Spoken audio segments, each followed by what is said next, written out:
आप सबको नमस्ते। अच्छा, आज कौन सी कहानी सुनाने वाली हूँ मैं? एक बब्बर शेर और छोटे से चूहे की कहानी। कहानी सुनने को तैयार हैं आप? ठीक है, शुरू करें। एक बार एक जंगल में एक बब्बर शेर था। वो बब्बर शेर उस जंगल का राजा था। तो वो अपने आप को बड़ा पराक्रमी और बलशाली समझता था। उसके ख्याल में तो उससे ज्यादा बलवान और कोई था ही नहीं। एक दिन वो बब्बर शेर थोड़ा आराम कर रहा था, ही मतलब अच्छे से सो रहा था। उस वक्त एक छोटा सा चूहा वहां दौड़ता हुआ आया। वो तो बस खाने के लिए कुछ ढूंढ रहा था। यूं यूं यूं यूं यूं यूं यूं जब ढूंढ रहा था तो उसने देखा नहीं कि वो बब्बर शेर वहां सो रहा है और वो गलती से उसके ऊपर से दौड़ गया। तो बस बब्बर शेर उठ गया। क्या हुआ क्या हुआ है? तो उसने देखा एक छोटा सा चूहा। हे चूहे, तुम्हारी ये मजाल कि तुम मेरे ऊपर चढ़े और तुमने मेरी नींद खराब की। तो वो चूहा तो डर गया। उसने कहा, महाराज महाराज, मैं जानता हूँ आप इस पूरे जंगल के राजा हैं और मैं तो एक छोटा सा चूहा हूँ। माफ कीजिए माफ कीजिए, मैंने जानबूझकर कुछ नहीं किया। मैं तो गलती से आपके ऊपर चढ़ गया था। मैं तो खाने के लिए कुछ ढूंढ रहा था। मैंने देखा नहीं कि आप सो रहे हैं। प्लीज महाराज, मुझे माफ कर दीजिए। मगर शेर बोला, "हा, क्यों माफ कर दूं मैं तुम्हें? हाँ, तुमको देखना चाहिए था कि जंगल का राजा सो रहा है। हाँ, अब मैं तुम्हें पकड़कर मार कर खा जाऊंगा। तो चूहा तो और भी डर गया। वो बोला, महाराज, मैं तो छोटा सा चूहा हूँ, आप मुझे क्यों मारना चाहते हैं? मैं कह रहा हूँ ना, मैंने जानबूझकर गलती नहीं की। गलती से गलती हो गई, मुझे माफ कर दीजिए। अब ऐसा बिल्कुल नहीं होगा, अब कभी भी ऐसा नहीं होगा। मैं ना आपको वादा करता हूँ कि अगर आप किसी भी तरह की मुसीबत में, भगवान ना करे कि आप किसी मुसीबत में फंसे, पर अगर किसी मुसीबत में फंस गए तो मैं आपकी जरूर मदद करूंगा। किसी भी तरह की मुसीबत में मैं आपकी मदद करूंगा। मुझे छोड़ दीजिए, मुझे जाने दीजिए महाराज, मैं जरूर आपकी मदद करूंगा, मुझे छोड़ दीजिए ना। तो अब उस चूहे को इतना गिड़गिड़ाता हुआ देखकर और ये सुनकर कि वो उसकी मदद करेगा, बब्बर शेर को बहुत हंसी आ गई। वो जोर से हंसने लगा। अरे तुम्हारा दिमाग तो सही है। हाँ, तुम इतने चुटकू से चूहे हैं, मैं इतना बलशाली पराक्रमशाली, इस पूरे जंगल का राजा। हाँ, मेरा कोई क्या बिगाड़ सकता है? अच्छा, मैं किसी मुसीबत में फंस कैसे सकता हूं मैं? और तुम मेरी मदद करोगे? तुम जो इतने चुटकू से हो, हाँ, खुद को तो बचा नहीं सकते और तुम मेरी मदद करोगे? ये तो बहुत बड़ा मजाक किया तुमने। हाँ, चलो ठीक है, तुम्हें छोड़ देता हूँ। अबे तुम भी क्या याद रखोगे कि इस बड़े राजा शेर ने तुम्हें छोड़ दिया। चलो, इससे पहले कि मैं अपना डिसीजन बदल दूं, भागो यहाँ से। तो चूहा बोला, बहुत बहुत धन्यवाद महाराज, आप बहुत दयालु हैं, आप इतने दयालु हैं, आप महान हैं। हाँ, मैं कभी नहीं भूलूंगा, मैं इस बात को कभी नहीं भूलूंगा और मैं जरूर आपकी मदद करूंगा। इतना कह के वो चूहा वहां से भाग लिया। कुछ दिन हो गए, तब उस जंगल में एक शिकारी आया। उस शिकारी ने बड़ा सा जाल बिछाया जंगल में और उस जाल के ऊपर उसने सूखी पत्तियां डाल दी और उस जाल को छुपा दिया। और फिर वो पेड़ के ऊपर चढ़ के बैठ गया।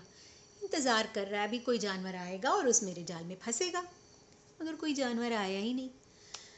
बहुत देर हो गई, तो अब ये शिकारी तो बहुत थक गया और उसको बहुत भूख भी लग रही थी। उसने कहा, अरे कोई तो आया नहीं, चलो मैं जाके खाना ही खा लेता हूँ और कितनी देर बैठूंगा मैं इस पेड़ पे। और वो पेड़ से नीचे उतरा और वो चला गया खाना खाने। इतने में बब्बर शेर आया। वही बब्बर शेर। तो वो यूं ही टहलता हुआ आया। उसने देखा ही नहीं नीचे कि सूखे पत्तों के नीचे क्या है, जाल। तो जैसे ही वो वहां आया, जाल में फंस गया। और वो जब फंस गया तो उस बब्बर शेर को इतना गुस्सा आया और डर भी लगा कि फंस गया है वो, और जोर जोर से दहाड़ने लगा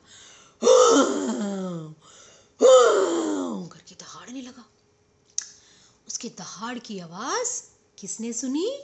उस छोटे से चूहे ने।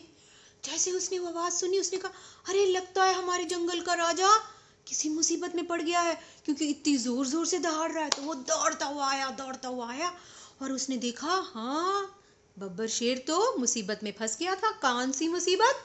जाल में फंस गया था ना। तो उसने कहा, किसने? चूहे ने कहा, महाराज महाराज मैं आ गया हूँ, अब आप दहाड़ना बंद कीजिए, प्लीज दहाड़ना बंद कीजिए, आराम से बैठ जाइए, मैं आपकी मदद करने आ गया हूँ ना। तो शेर ने कहा, है तू तू छोटा सा चूहा फिर से आ गया और कहता मदद करूंगा मदद करूंगा, क्या मदद करेगा तू? है तो चूहे ने कहा, महाराज मेरा विश्वास कीजिए, मैं आपकी मदद कर सकता हूँ और आपकी मदद करने वाला हूँ अभी, मगर आप इस तरह दहाड़ते रहेंगे ना जोर जोर से तो शिकारी भी सुन लेगा, और जब शिकारी सुन लेगा तो वो आ जाएगा ना इधर, फिर मैं आपकी मदद कैसे करूंगा? प्लीज दहाड़ना बंद कीजिए और चुपचाप बैठ जाइए आराम से, और बस देखते जाइए क्या होता है। तो बब्बर शेर समझ गया कि अगर मैं दहाड़ूंगा तो मेरे लिए ज्यादा मुसीबत है, तो इसलिए वो चुप होके बैठ गया। ठीक है, तो अपना चूहा लग गया काम पे। किस काम पे लग गया? अब देखो, अब चूहे के जो दांत होते हैं बड़े नुकीले होते हैं, शार्प टीथ। तो अब ये जो जाल है किससे बना है? रस्सियों से। तो इस चूहे ने क्या किया? अपने नुकीले दांतों से उन सारी रस्सियों को कचक कचक कचक कचक कचक कचक कचक कचक कचक कचक कचक करके काटने लग गया। काटता गया करके तो थोड़ी देर में उसने क्या किया? सारी रस्सियां काट दी। अब रस्सियां काट दी मतलब जाल काट दिया। तो शेर जाल से बाहर निकल आया। तो शेर को तो विश्वास ही नहीं हुआ कि अरे इतने चुटकू से चूहे ने मेरी जान बचा दी। तो उसने चूहे को बहुत बहुत धन्यवाद किया और कहा, तुम इतने छोटे से चूहे हो और तुमने मुझ जैसे बड़े बब्बर शेर को बड़े जाल से निकाल दिया, मेरी जान बचाई है तुमने, इतना बड़ा काम किया है, तुम्हारा बहुत बहुत धन्यवाद। तो चूहे ने कहा, अरे महाराज आप तो महाराज हैं, आप मुझे धन्यवाद कर रहे हैं? अरे अरे अरे मैंने कौन सा बड़ा काम किया है? अरे मैंने तो बस अपने दांतों से रस्सियों को काटा, मैंने कुछ भी नहीं किया। बड़ा काम तो आपने किया था जो आपने उस दिन मुझे छोड़ दिया था, आपने उस दिन मुझे खाया नहीं। अगर आप मुझे उस दिन खा लेते तो मैं आपकी मदद कैसे करता? आपने बड़ा काम तो आपने किया, मैंने तो बस आपने जो मेरा उपकार किया उस उपकार का बदला चुकाया मैंने, और कुछ भी नहीं किया। तो ये बात सुन के शेर तो बड़ा हैरान। बब्बर शेर ने कहा, अरे इतना छोटा सा चूहा और कितना बुद्धिमान है, देखो इतना बड़ा काम करके भी कहता है कि मैंने कुछ भी नहीं किया। उसने कहा, अरे तुम, अरे सच में महान तो तुम हो, तो आज से मैं और तुम दोस्त। तो उस दिन से उस जंगल का राजा बब्बर शेर और वो छोटा सा चूहा बड़े अच्छे दोस्त बन गए। कहानी खत्म। अच्छा, तो इस कहानी से हमने क्या सीखा? पहली बात तो ये कि जब हमारी कोई मदद करे तो हमें वो उपकार नहीं भूलना चाहिए। हाँ, हमें हमेशा याद रखना चाहिए, और जब भी हमें कोई मौका मिले तो हमें उस उपकार का बदला चुकाना चाहिए, हमें दूसरों की मदद करनी चाहिए। ठीक है ना? कभी नहीं भूलनी चाहिए ये बात। और दूसरी बात क्या? कि दूसरी बात ये कि चाहे कोई कितना भी छोटा हो या बड़ा हो, हमें ये नहीं सोचना चाहिए कि हाँ ये क्या कर लेगा, इसमें क्या क्षमता होगी, ऐसा कभी नहीं सोचना चाहिए, क्योंकि हमें क्या पता किस में क्या क्षमता है, क्या कैपेबिलिटी है, कौन क्या कर सकता है। कोई भी कुछ भी कर सकता है। हमें कभी नहीं सोचना चाहिए कि कोई, हाँ कोई ये नहीं कर सकता, वो नहीं कर सकता। हमें हमेशा सबकी प्रशंसा करनी चाहिए, किसी को भी, किसी का भी अपमान नहीं करना चाहिए। ठीक है? तो मैं फिर से आऊंगी और कहानियां लेकर। तब तक माधवी आंटी आपसे विदा लेती है। धन्यवाद। बाय।